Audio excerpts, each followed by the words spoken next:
T-E-E-R-E. It's about the toys. Welcome to another episode of English Ed Reviews Everything. I'm your host and everyone's favorite flatmate, Lucky English Ed. And today, on Show and Tell Thursdays, we are taking a look at the Crimson Twins, Tomax and Xamot. Tomax on the right, Xamot on the left. And I have to say, this is some beautiful artwork. Very beautiful. So beautiful, I hesitate to destroy the box.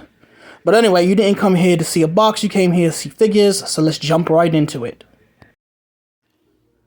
And now that we've got them out of the box, let's take a look at these bad boys, because they are pretty, and they are damn near a 1-for-1 creation to the original 3 3/4 inch Joe's Tomax and Xamot. Almost. I say almost because I've had them out of the package for a while now, and I've been looking at them, and there are some differences. Not enough for someone to say, oh, they're bloody different, blah, blah, blah, blah. But they're different enough if you're looking for said differences. For starters, what do we notice here on his hip versus on his hip? Or even his, for that matter. It doesn't really matter, because they're both missing that. The 3 3/4 inch has a pistol in a red holster on his right. Who? This is the... Damn, you know what? I honestly don't even remember which is which. It's been so long that I don't remember. Tomax is without the scar. Who is this? This is Xamot. So this is Xamot.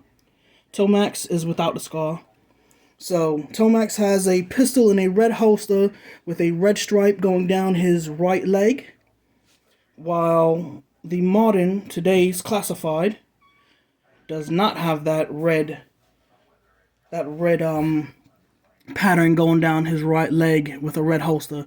What he has is an all silver sheath or scabbard for his dagger. All silver scabbard for his daggers. So, turning him around also, you can see that Tomax has a dagger on his left boot, while he does have a scabbard with a dagger on his right boot. His daggers is in his hands, as you can clearly see, which are pretty damn cool. They got that, I never learned how to pronounce that properly, like Flamberg, something like that. Never really. Let's get better lighting.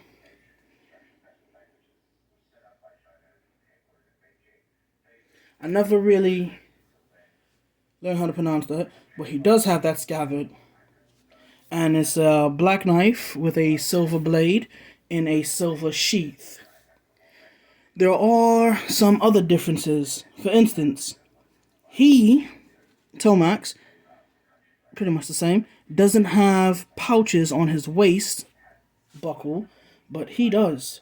He has a buckle, a pouch right there, as you can see, which makes all the difference in the appearance. Now, let's get into the much finer details that most people will miss. Just get him standing up properly. I'm going to put him all the way up close. Let's just do that real quick. Let's get this light behind us. You can see that the codpiece is shaped like this. It's a cool shape with a cool belt buckle, right around it. And then when you look in closely, on this codpiece, it's more reminiscent of a cobra's mouth, or a serpent's mouth, or even a dragon's mouth. But it's a cobra's mouth. So there are some subtle differences and some major differences that you just can't see if you're not looking for them. But enough with that shim sham jim jam. Let's take a look at these guns. These guns are 100% reuse from the Baroness, from the movie line. So if you picked up the movie Baroness, this is the exact same gun. The only difference is paint out. The vertical grip on this what is this anyway? It's a type of TMP, tactical machine pistol. I'm just not sure what. Maybe a Mac 10, Mac 11. The only difference that I remember off the top of my head is that the vertical grip has brown paint app, and I think maybe the handle, I'm not sure, but irrelevant to the point. And of course, the suppressor does come off. Moving down the line, if I could get this back in here, also has a peg hole.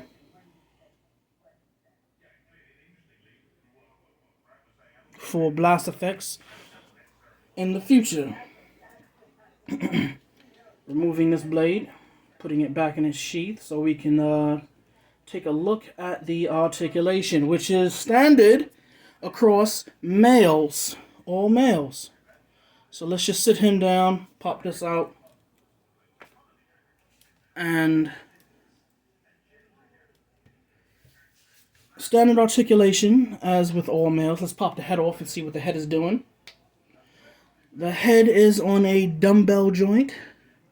On a dumbbell. Where the throat is also on a ball joint. I personally prefer the ball and hinge.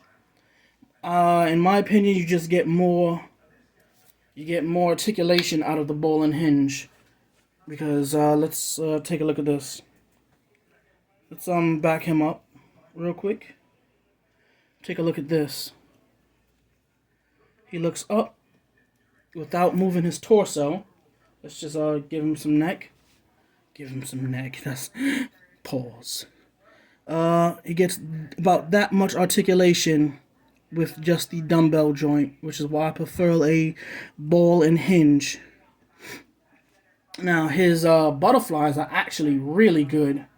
The best I've seen since Storm Shadow version, what is this? Version 3, Storm Shadow within the classified line, which I think I'll take a look at that next. Don't quote me on that. Let's see. You can get that much, which is really good. It's really, really good. I do like it. I do enjoy it. The way it was made also gives you that range where you can almost make the hands touch. You know? Now, if you just add some pressure, of course you can. You can more than likely get the hands to connect like that and grip onto a single pistol to get that type of foregrip, which I do like. What personally I'm getting tired of is this type of hinge in the torso. I'm not liking that anymore because it's more often than not it leaves this notch out, and that's just not my cup of tea anymore. And damn, it's really tough. I'm starting to prefer the Valiverse Action Force double ball in the body. You got one at the waist and then one in the diaphragm. His is not that great. It's a little stiff. They're a little flat. They're almost, no, actually the 3 3/4 inch is better off, but they're very flat. Kind of like if I can find him. Give me 1 second. It's kind of flat and thin, like this guy. If I could get him to stand real quick. It's kind of flat and thin like this guy. Now this is working off of an old Spider-Man butt from the Marvel Legends line. But you see how thin this is? This is ridiculous. I do not like this at all. And it's very, very thin like that. Let's turn to this side. And I don't like that because it's unrealistic. It's unrealistic. We got the double jointed knees, of course. We got a hinge. Does all that with a rocker. We got a swivel at the thigh, a swivel at the boot. Allows for crazy articulation manipulation. I like that. Articulation manipulation. I'm coining that phrase. I'm coining that phrase, people. You heard it here first. Articulation manipulation. One word. One word, a bunch of syllables. Haven't even counted them yet. Not gonna either. We got the double jointed, pinless elbows. I do like that. You can actually get, oh man, it's a little tough. A good decent amount. Beyond 90, slightly beyond 90 degrees. We got the bicep swivel, which is good. Gotta love that. Of course, we have the ball joint at the shoulders, which is not hindered by this flappy shoulder pad. I forgot what this is called. Oh man, I really forgot what this is called. I think it starts with a B. I'm not sure. But sculpt detail. As far as the heads go, the heads are flawless. I do like what they've done with the heads. Let's move them in just a touch bit.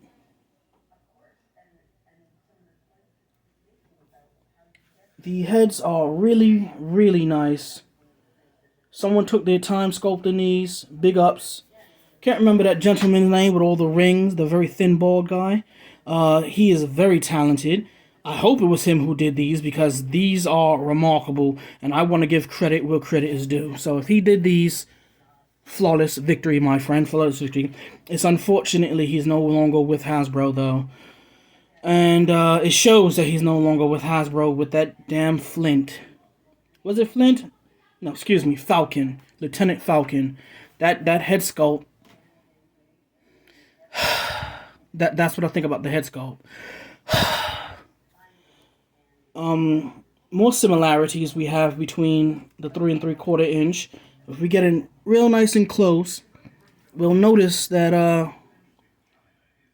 on this particular glove, it has some sort of technology on the wrist, which I like because they then upgraded and did this a full-on metal bracer that probably's got some technology. It's probably some sort of wrist communicator, and then the other part is just a full-on glove.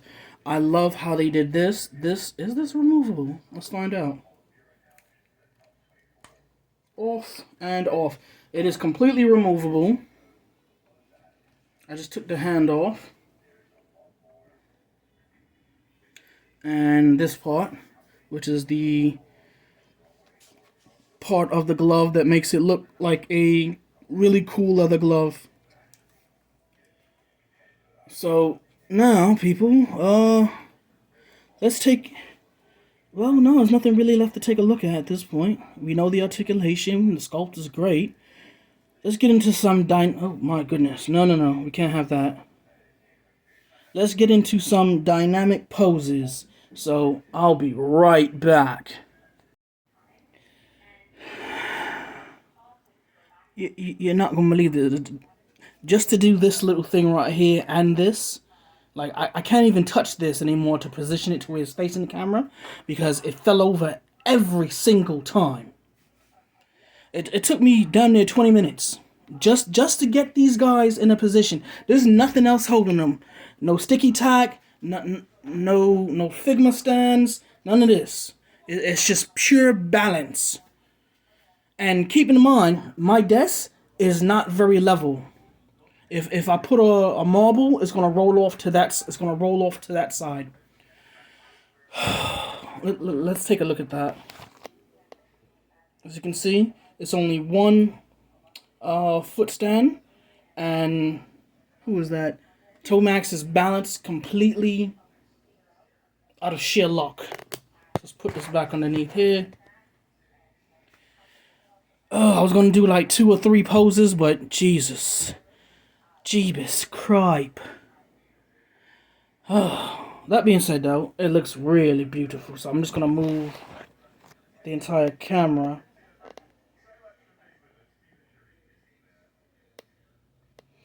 Jeez Louise. But anyway, this has been another episode. Oh my gosh. This has been another episode of Show and Tell Thursdays. Thanks for watching, and remember, toys are art. Thank you.